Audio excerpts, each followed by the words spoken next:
बिस्मिल्लाहिर्रहमानिर्रहीम। इय्याक नअबुदु व इय्याक नस्तईन।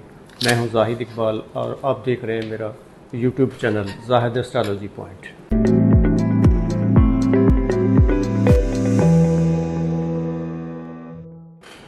आज मेरे साथ मेहमान हैं जनाब एम ए शहजाद खान, मरूफ एस्ट्रोलॉजर, पब्लिसिस्ट एंड एडवोकेट।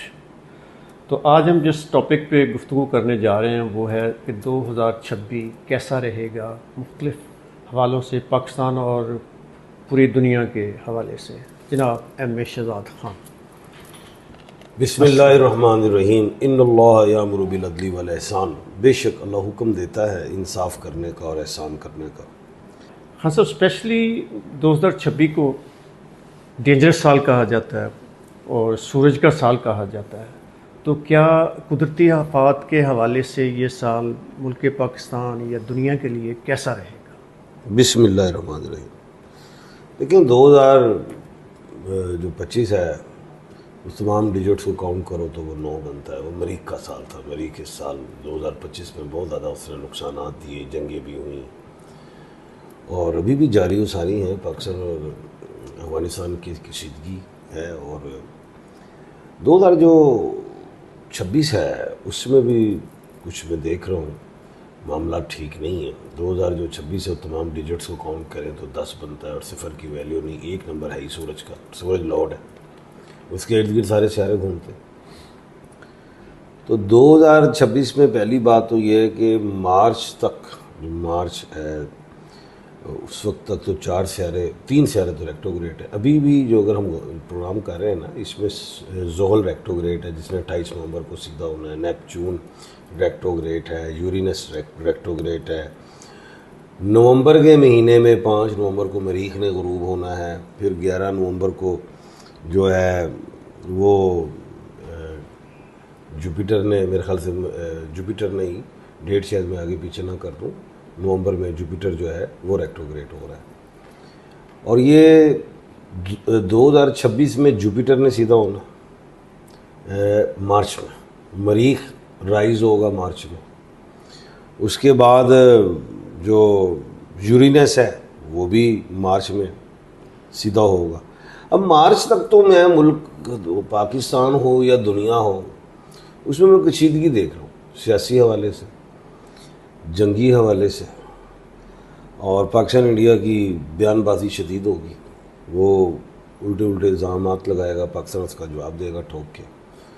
और अफ़गानिस्तान जो है वो उसमें रजीम चेंज की बात आएगी, क्योंकि अभी तो वहाँ पे अगर हम देखें अफ़गानिस्तान में तो उसमें फितनातुल ख़ारिज जो है वो पाकिस्तान आके दहशतगर्दी करते हैं। और उसके बाद अफ़गानिस्तान की जो अबूरी हुकूमत 6 महीने के लिए थी वो इस वक्त काबज़ हुकूमत है।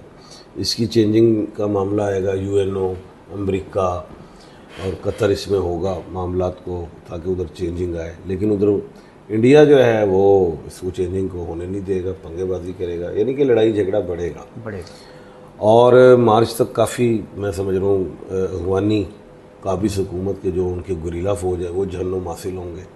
और फितनतुल ख़ारिज भी यहाँ पे पाकिस्तान में जहन्नुम हासिल हो ही रहे हैं। ज़लज़ले का साल है 2026, अल्लाह ना करे, अल्लाह। और शदीद किस्म के हो सकते हैं दुनिया में। मई से अक्टूबर सैलाब, तूफ़ान, क्लाउड बर्स्ट, ज़लज़ले हो सकते हैं, अल्लाह ना करे, अल्लाह। 11 अहम शख्सियात दुनिया से एक्सपायर होंगी, अल्लाह ना करे। अहम शख्सियात, चाहे वो दुनिया के बड़े बड़े ममालिक के सरबराहान हों या सेलिब्रिटी हों, कोई भी हो, 11 हो सकते हैं। उसके बाद जो है सवाल कीजिए। मेरा दूसरा सवाल है, हाँ सब सेलिब्रिटी के हवाले से, ये जो अमवात या शादियों के हवाले से ये साल कैसा रहेगा? पैसे और प्यार के हवाले से ये साल कैसा रहेगा? क्या ट्रंप को नोबेल प्राइज़ 2026 में मिलेगा? ट्रंप, अब पता नहीं नोबेल प्राइज़ जो है, नोबेल इनाम कब मिलना है अगला। लेकिन ये है कि ट्रंप ने 8 जंगें रुकवा दी 2025 में। और अफ़गानिस्तान की जो 9वीं जंग बन रही है पाकिस्तान अफ़गानिस्तान का, वो भी रुकवा जाएगा।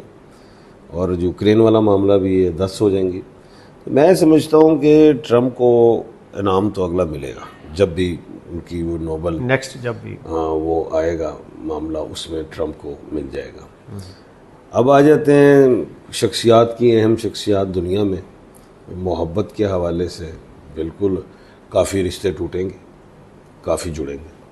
स्पेशली मैं बाबर आजम और बिलावल के हवाले से पूछता बाबर आजम को और बिलावल भुट्टो को 2026 में शादी कर लेनी चाहिए, नहीं तो फिर 3-4 साल ये और डिले हो जाएगा।